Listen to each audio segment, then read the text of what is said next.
آواز خلق میں قسط وار شائع ہوا۔ بنارس میں اس وقت ایک اخبار چلتا تھا جس کا نام تھا وہ ایک ویکلی اخبار تھا، ہفتہ وار کہتے ہیں ویکلی اخبار کو۔ اس اخبار کا نام تھا آواز خلق، جیسے آج ڈیلی اڑان ہے، ڈیلی ایکسلشر ہے، کشمیر عظمیٰ ہے۔ اسی طرح سے اس وقت جو ویکلی اخبار ہوتا تھا، ایک ہوتا ہے ڈیلی بیس پہ ہر روزانہ روزنامہ جس کو ہم ڈیلی اخبار جو ہمارے پاس آتے ہیں، ایک ہوتا ہے ویکلی، ایک ہوتا ہے منتھلی، ایک ہوتا ہے 6 منتھ کا، ایک ہوتا ہے ایئرلی اخبار جس کو ہم اپنی زبان میں ایئرلی جو ہمارے پاس آتے ہیں وہ ہمارے پاس کیا آتا ہے، کرنٹ افیئرس کی صورت میں آتا ہے، ٹھیک ہے۔ تو یہاں پر جو ہے ایک ویکلی اخبار ہوتا تھا، ہفتہ وار اخبار آواز خلق اس اخبار کا نام تھا۔ اس میں قسط وار یعنی مرحلہ وار جو ہے شائع ہوا، پارٹ بائی پارٹ شائع ہوا، ٹھیک ہے۔ 1905 میں ان کا تبادلہ کانپور میں ہوا۔ تو پہلے انہوں نے بنارس میں جو ہے اپنی ملازمت سر انجام دی، اس کے بعد ان کا تبادلہ کانپور ہو جاتا ہے، جہاں منشی دیا رام نگم ایڈیٹر کس کے تھے، زمانہ کے، زمانہ ایک اخبار ہے اس کے ایڈیٹر تھے، سے عمر بھر کی دوستی کی بنیاد پڑی۔ تو جو منشی دیا رام نگم ہے ان سے یہاں پر دوستانہ مراسل شروع ہو گئے، یعنی دوستی ہوگی ان سے۔ اب انہوں نے مستقل طور پر زمانہ میں اصلاحی، سوانحی اور ادبی تبصرے لکھنا شروع کیے۔ پہلے وہ کبھی کبھی جو ہے لکھتے تھے، تو جو بھی اخبار ان کو آسانی سے جس اخبار میں جگہ مل جاتی تھی وہاں پر وہ لکھ لیتے تھے۔ لیکن جب ان کی دوستی دیا رام نگم سے ہوئے، وہ ایڈیٹر کس کے تھے، زمانہ اخبار کے، تو اب ان کا جو لکھنے کا طور طریقہ جو ہے مستقل یعنی کنٹینیو ہو گیا، وہ روز ڈیلی بیسس پر کچھ نہ کچھ لکھتے تھے۔ تو اپنے اس زمانہ اخبار میں شائع ان کی چیزیں ہوا کرتے تھے، اصلاحی طور پر کچھ لکھتے تھے، سوانحی اور ادبی تبصرے بھی لکھا کرتے تھے۔ کانپور کی زندگی اور ماحول نے پریم چند کی صلاحیتوں کو نکھارنے میں اہم کردار ادا کیا۔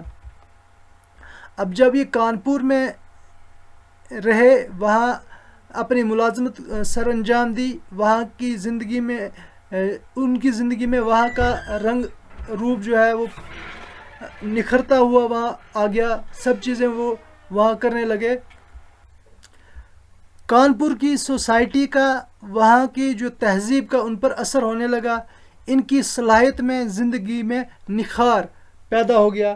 نکھار یعنی ان کی زندگی میں ایک تازگی ہوئی، ان کی زندگی جو ہے بدلنے لگی، ٹھیک ہے۔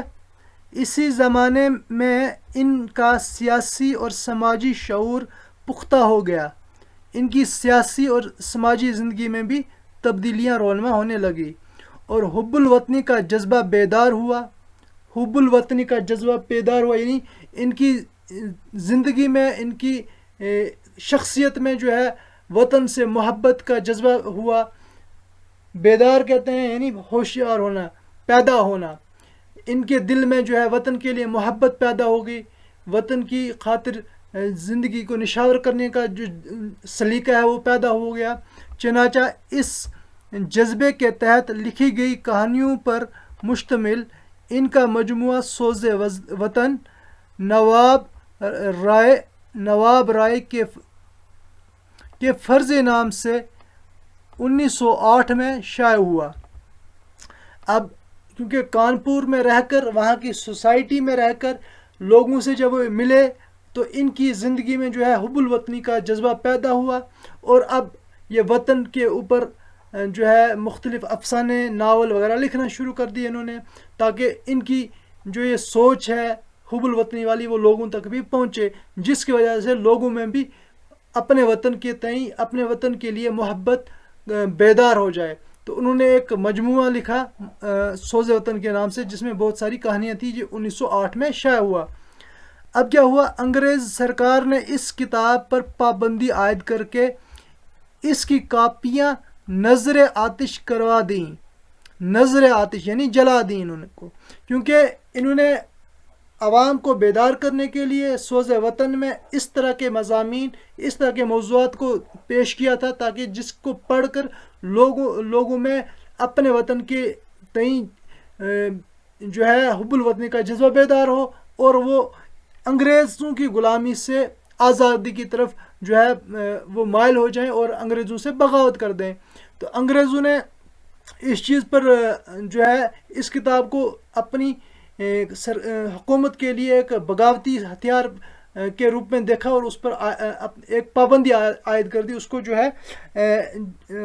جو ہے ضبط کر لیا، اور اس کو ان کے جتنے بھی پرچے تھے، جتنی کاپیاں اس سوز وطن کی تھی، ان کو جلا دیا۔ ٹھیک ہے، یہاں تک سمجھ آ گئی؟ اب آگے چلتے ہیں۔ کانپور کے 4 سالہ قیام کے بعد ان کا تبادلہ ضلع ہمیرپور میں بحیثیت ڈپٹی انسپیکٹر مدارس ہوا۔ تو 4 سال یہ کانپور میں رہے، اس کے بعد ان کا تبادلہ ہو گیا، ان کی ٹرانسفر ہوگی ہمیرپور میں، جہاں ان کی پرموشن ہو کر ڈپٹی انسپیکٹر مدارس ہوئی۔ یہاں پریم چند کو دیہات میں جانے اور کسانوں کی زندگی کی گوناگوں رنگا رنگ مسائل کو سمجھنے کا موقع ملا۔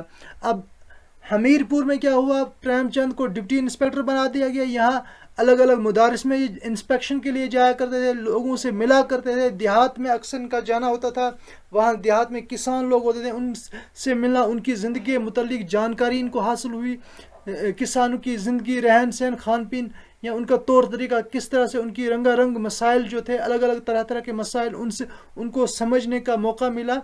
اسی زمانے میں ان کی صحت خراب رہنے لگی، وہ گورکھپور چلے آئے۔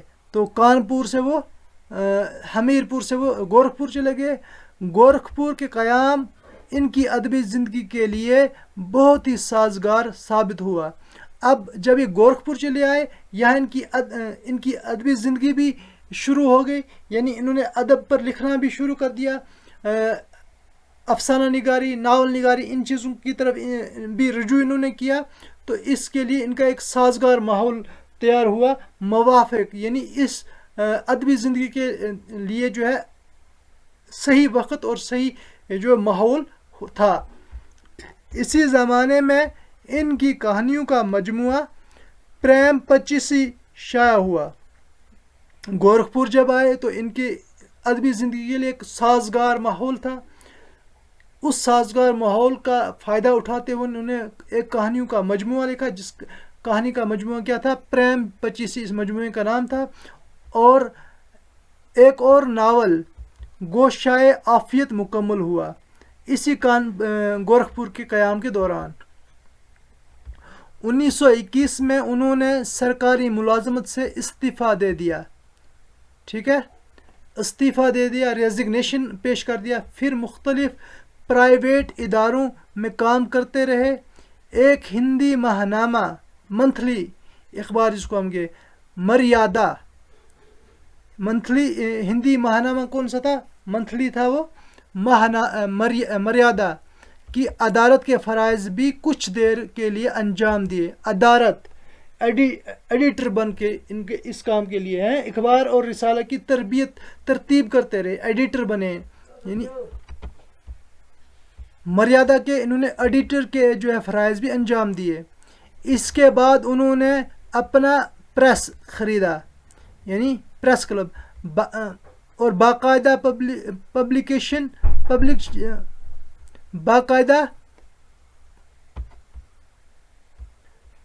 پبلشنگ جس کو ہم جو ہے پبلش کرنا کسی چیز کو کے کام شروع کر دیے، یعنی انہوں نے الگ الگ چیزوں کو پبلش کرنا شروع کر دیا۔ اس پریس سے انہوں نے اپنے چند مشہور ناول پردۂ مجاز، گبن یہ ناولوں کے نام ہیں، میدان عمل اور گودان کے ہندی ایڈیشن شائع کیے۔ جب انہوں نے ایک پریس خریدا، وہاں پر پبلشنگ کا کام شروع کر دیا، الگ الگ ناولوں کو، افسانوں کو پبلش کرنا شروع کر دیا۔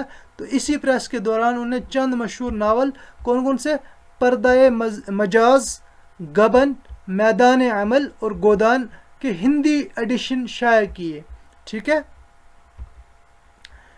پریس کی آمدنی بہت ہی کم